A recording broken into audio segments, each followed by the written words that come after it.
नमस्कार दोस्तों, आज बात करेंगे एल&टी फाइनेंस का जो ट्रैक्टर फाइनेंस होता है ना, उसका कलेक्शन ऑफिसर के बारे में।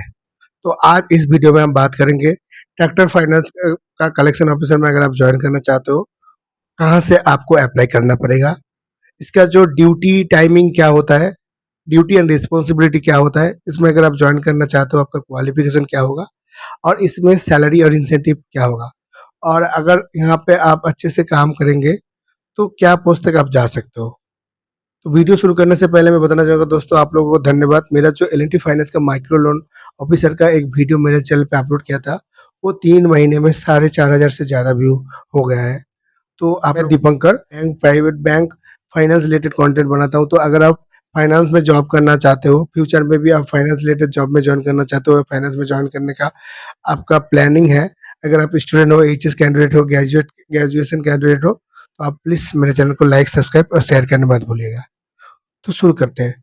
सबसे पहले अगर आप एल&टी फाइनेंस में ट्रैक्टर कलेक्शन ऑफिसर में ज्वाइन करना चाहते हो, सबसे ईज़ी प्रोसेस है, अगर आपके दोस्त या आपके फ्रेंड सर्कल में कोई भी एल&टी फाइनेंस में काम करता है, तो उससे आप रिकमेंडेशन लेके आप जाके आप मतलब एल&टी फाइनेंस में ईज़िली ज्वाइन कर सकते हो। ये सबसे बढ़िया तरीका है। कोई भी पोज़ीशन में हो, अगर वो कलेक्शन में हो, सेल्स में हो, अगर आप मैनेजरियल पोस्ट पे भी वो होता है, तो अगर आप उसको जाके मतलब बोलोगे कि मेरे को एल&टी फाइनेंस में मैं काम करना चाहता हूँ और अगर वैकेंसी हो, तो आप आराम से वहाँ से आप रिकमेंडेशन से आप रेफरेंस से आप जॉब को मिल सकता है आपको ईज़िली।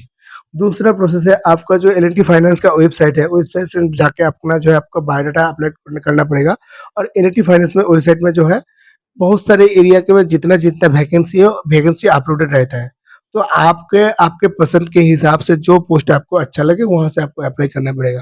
उसके बाद आपका सीवी अगर कंपनी को पसंद आता है, एचआर को पसंद आता है, तो वहीं से कॉल आ जाएगा। तीसरा प्रोसेस है, एल&टी फाइनेंस का जो वैकेंसी है, बीच-बीच में लिंक्डइन में भी पोस्ट आता है और नौकरी में भी एल&टी फाइनेंस का वैकेंसी अपडेट होता है। तो अगर नौकरी पे आपका बायोडाटा अपलोडेड है और आपके लोकेशन में वैकेंसी आता है, अगर आपका बायोडाटा पसंद है, तो नौकरी से भी एल&टी फाइनेंस का एचआर जो है आपका सीवी पकड़ के फ़ोन कर सकता है। तो 3-4 तरीका मैंने बता दिया एल&टी फाइनेंस में जॉब पाने के लिए। अभी बताते हैं क्वालिफ़िकेशन।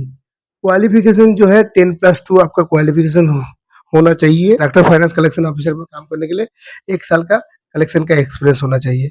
कुछ-कुछ सिचुएशन में जो है फ्रेशर को भी हायर कर लेते हैं।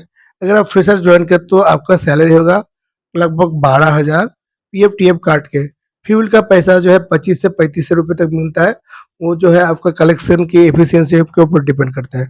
लेकिन मेन मुद्दा होता है इंसेंटिव। एल&टी फाइनेंस एक ऐसा कंपनी है जो इंसेंटिव में सबसे ज़्यादा अच्छा इंसेंटिव देता है L&T finance company. L&T finance company में आप सही से काम करते हो, तो आपको 10,000 से लेके 50,000 तक भी इंसेंटिव मिल सकता है। उसका प्रूफ के लिए मैंने एक मेरा माइक्रो फाइनेंस का जो सैलरी स्लिप है एल&टी फाइनेंस का, वो मेरे चैनल पे ऑलरेडी अपलोडेड है। तो ये वीडियो खत्म करके आप जाकर देख सकते हो। वहाँ पे मेरे को सैलरी से उस टाइम मेरा लगभग 11,000 का सैलरी था, 10,700। उसके बाद मेरे को इंसेंटिव मिला था नॉर्मल 18,000। 28,000 का टोटल सैलरी मेरे को नेट पे मिला था। एक ग्रेजुएशन कैंडिडेट अगर कोई भी वेयर हाउस शॉपिंग मॉल में काम करेगा, तो उसको 9 से 10,000 से ज़्यादा मिलेगा ही नहीं। मैं भी वेयर हाउस में ऐसे क्यूज़ी काम करता था, वहाँ पे मेरे को सैलरी मिलता था सिर्फ़ 10,000। लेकिन वहीं से मैंने सिर्फ़ फाइनेंस में शिफ्ट किया। सैलरी मेरा वही था 10-12,000, लेकिन फाइनेंस में अगर आप फाइनेंस में कलेक्शन में काम करते हो, फाइनेंस में कोई भी पोस्ट पे काम करते हो, फाइनेंस में सबसे बड़ा एडवांटेज है इंसेंटिव। और एल&टी फाइनेंस में इंसेंटिव का तो बहुत ही अच्छा खासा फैसिलिटी और रूल है। 3 महीने का कॉन्टेस्ट होता है, कॉन्टेस्ट में फ्रिज दिया जाता है, ब्लूटूथ हेडफ़ोन दिया जाता है, टीवी दिया जाता है, बाइक दिया जाता है। 2021 साल में जब मैं काम एल&टी फाइनेंस में काम करता था, वहाँ पे तो एल&टी फाइनेंस जो है अमेज़न का शॉपिंग वाउचर भी देता था इंसेंटिव के तौर पे। तो एक बहुत ही अच्छा खासा कंपनी है। हाँ, फाइनेंस में अगर काम करते हो, प्रेशर थोड़ा रहेगा। अभी आते हैं ड्यूटी टाइम पे। ड्यूटी टाइम जो होता है सुबह 7:30 या 8 बजे आपको फील्ड में निकलना पड़ेगा। सुबह आपको एक प्रोजेक्शन देना है, उस प्रोजेक्शन में आपको काम करना है। जो आप सुबह प्रोजेक्शन दोगे, उस प्रोजेक्शन के हिसाब से शाम तक आपका कलेक्शन हो जाना चाहिए।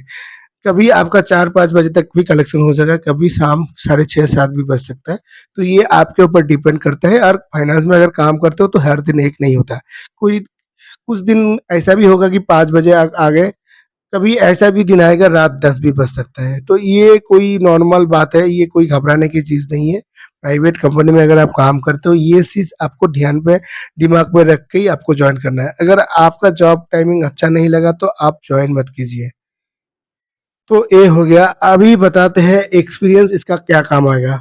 सही से आप काम करते हो, इसका एक्सपीरियंस देके जो है कलेक्शन टीम लीडर बन सकते हो कोई भी व्हीकल फाइनेंस कंपनी में।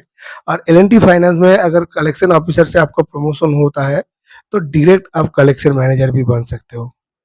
और आपको मेरी मेहनत अच्छी लगी तो प्लीज़ वीडियो को सब्सक्राइब करके कमेंट करके शेयर कर दीजिएगा। धन्यवाद।